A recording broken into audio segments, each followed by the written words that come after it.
I'm sure there are many adjectives that you could describe Manchester City's display, performance. A phrase would be a stroll in the park, Janusz. 5 minutes gone, they're 1-0 up, and it just continued from there. Yeah, the game was over after 5 minutes, but you can also add to this somewhat sloppy by their standards, maybe even complacent to a large degree, because this was not a vintage performance by Manchester City, but it didn't have to be. They are that good, and eventually, the goal came easy, and when you look at the results, 4-0. But I've seen better performances from them, that's for sure, but I don't think we're going to ask too many questions of a team that has won 8 Premier League games straight right now and firing on all cylinders, very much like they did last season after a poor start. Clearly the favorites at the moment to retain the title. Of course, Liverpool will have a say at that. They do have a difficult game, however, against Spurs as well. And they are not as lucky as Manchester City in terms of their injuries and COVID cases.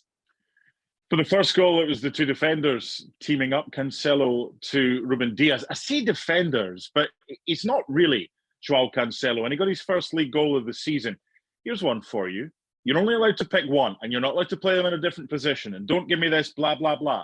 Who are you picking, Joao Cancelo or Trent Alexander-Arnold, if you had to pick one right back for your team? Well, you pick at the moment, you pick Joao Cancelo because he is a better on both sides of the ball, right? Defensively, I'm not saying that Trent isn't good, but Joao Cancelo is better. His versatility of playing on both sides is very good going forward. They're a little bit different in a way, right? But both just as good. So yeah, Joao Cancelo, there's no doubt, even though I think that Trent is special in so many different ways.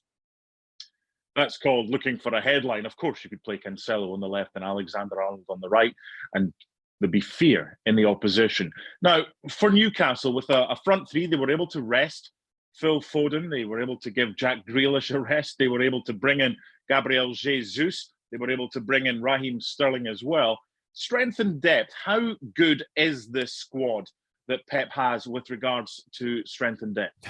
Well, it's outstanding, and it's also, I don't know if it's lucky. I don't know if there's a better bubble environment in Manchester that than elsewhere, I suppose, because as you've mentioned, no Phil Foden, no Grealish, no Gundogan. They didn't even come as subs right now. So they're almost 100% healthy. Kyle Walker is the only one still not really clear if it's COVID or whatever it may be. Maybe he's still paying the price for that silly red card against Leipzig in the Champions League. Who knows? And Ferran Torres, of course, is the other one, although it seems like he may leave anyway. So, here we are in this environment where almost everyone is suffering from the COVID cases. And here's Manchester City that, are really, really healthy. And even if they were missing 1 or 2 or 3 players, they'd still be good. That's how, deep they are. If I asked you for an unsung hero at Manchester City, who would you say? Unsung hero. Well, I don't know unsung, but I think it's Rodri.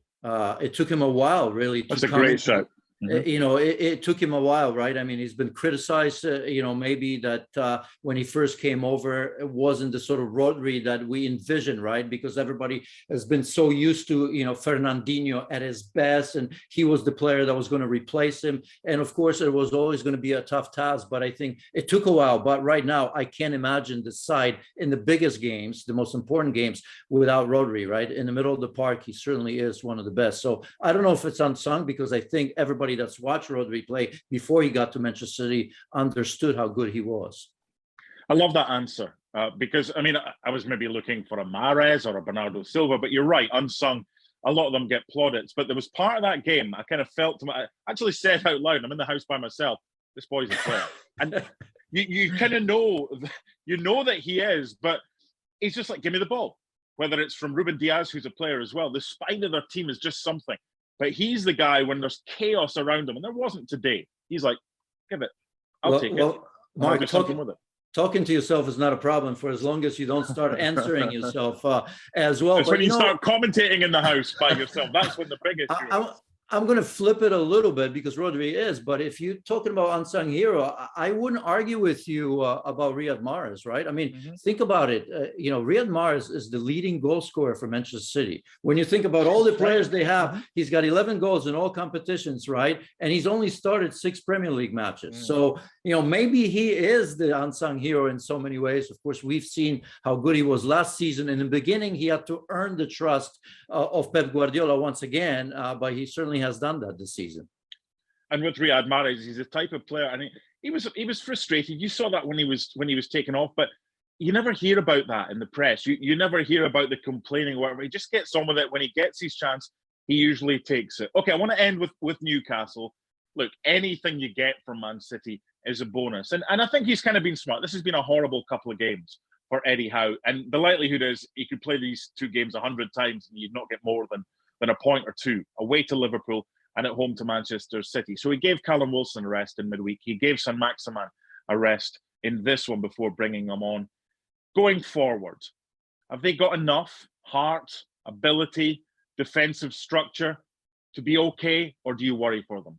Well, I worry for them. I mean, we've been saying that it's a little bit more proactive under Eddie Howe, and that's obvious, right? That's the sort of manager he is. Even today, from time to time, we saw Newcastle give Manchester City some problems, but is that good enough, right? I mean, if I look at the first goal that Ruben Dias scored, Manchester City does not need help from anybody, right? No. Kieran Clark and Dubravka, I mean, take your pick. Between those two, lack of communication, it's probably Kieran Clark for me because he's closer, even if there was a shout and behind. When in doubt, when you're a defender, you got that ball in front of you, you head it out, right? So, 5 minutes in and the game's over. All the tactics, all the talk, all the hope that you may have had, even though I think we realized that Manchester City would have found a way probably anyway. So I do worry because other than that win against Burnley, how far do we have to look for a win? Even the game at home previous to that against Norwich City, 1-1. Yes, 10-man Newcastle, but still 1-1. Those to me were 2 games back-to-back at home that Newcastle had to win, and they didn't. They got 4 points out of it, not bad, but not great. So, of course, I worry. Yeah, this isn't the game you judge Newcastle on against Manchester City at home. They did what they had to be without even probably getting out of second gear. For Newcastle, it's the games against the teams around them coming up that are the ones they really need to win. 4-0 City at St James's. Thanks so much for watching ESPN on YouTube. And for more sports highlights and analysis, be sure to download the ESPN app. And for premium content and live streaming, subscribe to ESPN Plus.